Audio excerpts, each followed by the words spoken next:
Pa 2 million tayo bago mag-11, bago po ako mag-out. Let's go, guys. And then,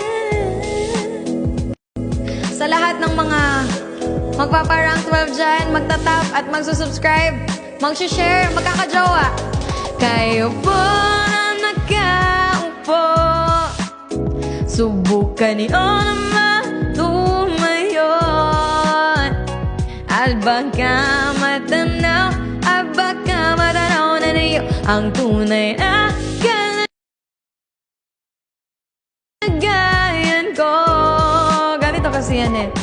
Tao po, nandiyan po ba kayo sa loob na malaking bahay at malawak na bakuran, mataas na pader, pinapaligiran at nakapilang mga mamahaling sasakyan, mga bantay na lagi bulong ng bulong, wala namang kasal pero marami ang nakabarong lumakas. Manangulan ay walang butas ang bubong, mga plato at kutsara na hindi kilala. Ang tutong at takanin ay simputi ng gatas na nasaka. At kahit na hindi Pasko sa lamesa ay may hamon. Ang sarap sigurong manin sa bahay na ganyan. Sabi pa nila ay dito mo rin matatagpuan ang tao na nagmamay-ari ng isang upuan na pag may pagkakatao pinag-aagawan. Kaya naman hindi niya pinagkakawalan. Kung makikita ko lamang siya ay ayoko na nakaubo, subukan niyo naman tumayo, at baka matanaw, at baka matanaw na niyo ang tunay na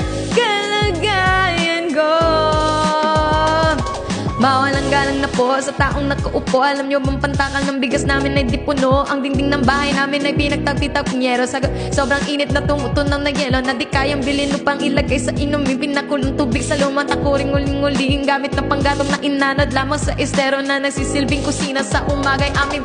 Ang aking inay na may kayamanan, isang kaldero na nagagamit lang pag ang aking amis. Pero kulang na kulang, parinulam na tuyo, asin ang 50 maghapoy pagkakasyahin. Di ko alam kung talagang maraming harang, mataas ang bakod o nagbubulag-bulagan lamang po kayo. Kahit sa dami ng pera nyo, walang doktor na makapag... Kaya, wag ka masyadong halata.